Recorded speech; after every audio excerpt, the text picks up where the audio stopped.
Vijayawada corporator మెడకు మహిళతో అసభ్య ప్రవర్తన కేసు ఉచ్చు బిగుస్తోంది. ఓ ప్రయాణికురాలి పట్ల అసభ్యంగా ప్రవర్తించారంటూ కార్పొరేటర్ ఉమ్మడి వెంకటేశ్వరరావుపై కేసు నమోదైంది. ఈ కేసుకు సంబంధించి 2 రోజుల క్రితం విచారణ కోసం శంషాబాద్ పోలీసులు విజయవాడకు వెళ్లారు. 2 రోజుల సమయం కావాలంటూ వెంకటేశ్వరరావు కోరటంతో శంషాబాద్ పోలీసులు వెనుదిరిగారు. ఈ రోజు టీడీపీ కార్పొరేటర్ ఉమ్మడి వెంకటేశ్వరరావు శంషాబాద్ పోలీస్ స్టేషన్కు వచ్చినట్టు తెలుస్తోంది. ఆ తర్వాత జరిగిన దానిపై వివరణ ఇచ్చి టీడీపీ కార్పొరేటర్ ఉమ్మడి వెంకటేశ్వరరావు తిరిగి వెళ్లినట్లు సమాచారం.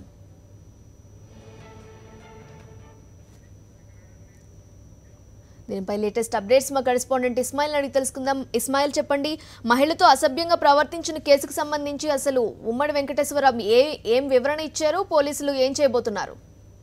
ఆ విమానంలో ఒక మహిళతో అసభ్యంగా ప్రవర్తించినటువంటి ఉమ్మడి వెంకటేశ్వరరావుకు 3 రోజుల క్రితం ఒక నోటీస్ అందింది శంషాబాద్ పోలీసుల నుంచి.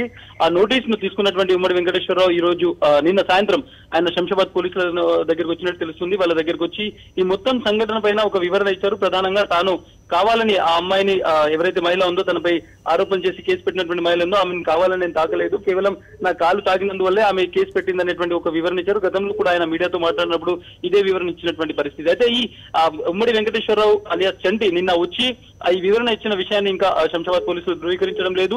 వాళ్ళకి సంబంధించినటువంటి కొంతమంది బంధువులు వచ్చి మాట్లాడి వెళ్లారు అనేటువంటి విషయాన్ని మాత్రమే ఇప్పటి వరకు పోలీసులు మీడియాకి చెప్తున్నటువంటి పరిస్థితి. అయితే ఆయన వచ్చి వివరణ ఇచ్చారా, వివరణతో పోలీసులు సంతృప్తి అయ్యారా, దీని మీద పోలీసులు అయితే ఒక ప్రకటన చేయాల్సి ఉంది. ఒకవేళ ఆ వివరణతో సంతృప్తి చెందితే ఫర్దర్ గా ఎటువంటి ఇన్వెస్టిగేషన్ చేయబోతున్నారు, అలా ఒక విధంగా ఆయన ఇచ్చినటువంటి వివరణతోనే సరిపుచ్చడం లేకుంటే అరెస్టు వరకు ఎందుకు వెళ్ళలేదు అనేటువంటి ఇలాంటి చాలా క్వశ్చన్స్ ఉన్నాయి. పోలీసులు మాత్రం దీనిపైన ఎటువంటి ధృవీకరణ చేయడం లేదు. కేవలం నిన్న సాయంత్రం కొంతమంది ఉమ్మడి వెంకటేశ్వరరావుకు సంబంధించినటువంటి బంధువులు వచ్చారు, వాళ్ళు వచ్చి మాట్లాడి వెళ్లారు అనేటువంటి ఒక మాట మాత్రమే అఫీషియల్ గా శంషాబాద్ పోలీసుల నుంచి వస్తుంది. ఆయన వచ్చి వివరణ ఇచ్చినటువంటి విషయాన్ని ఇప్పటి వరకు పోలీసులు ధృవీకరించడం లేదు. దీని మీద పోలీసులు అఫీషియల్ గా ఒక స్టేట్మెంట్ అయితే ఇవ్వాల్సి ఉంది. నీలిమా, ఇస్మాయిల్, అసలు ఆ మహిళ వర్షన్ ఏ విధంగా ఉంది? పోలీసులు ఏం చేస్తున్నారు?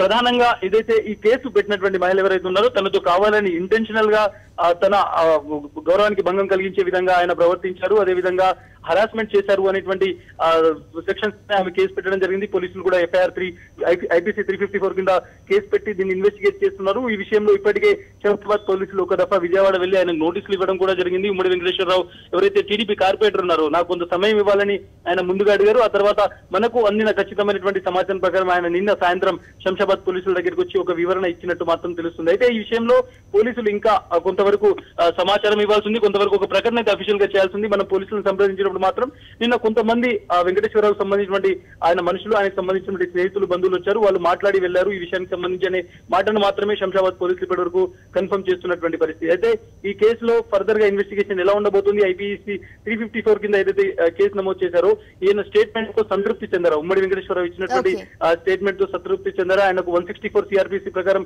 నోటీస్ ఇవ్వడం జరిగింది కాబట్టి సంతృప్తి చెందకపోతే అరెస్ట్ కూడా చేసేటువంటి అవకాశం ఆ సెక్షన్ కింద ఉంటుంది. సో ఆయన ఇచ్చినటువంటి వివరణ తీసుకున్నారా లేదా అనేటువంటిది కూడా ఇప్పటి వరకు పోలీసులు కన్ఫర్మ్ చేయట్లేదు. బట్ మనకు తెలిసినటువంటి సమాచారం ప్రకారం నిన్న సాయంత్రం ఉమ్మడి వెంకటేశ్వరరావు శంషాబాద్ పోలీసులను దగ్గరకు వచ్చి వివరణ ఇచ్చినట్టు మాత్రం తెలుస్తోంది. Neelima. Okay, thank you Ismail.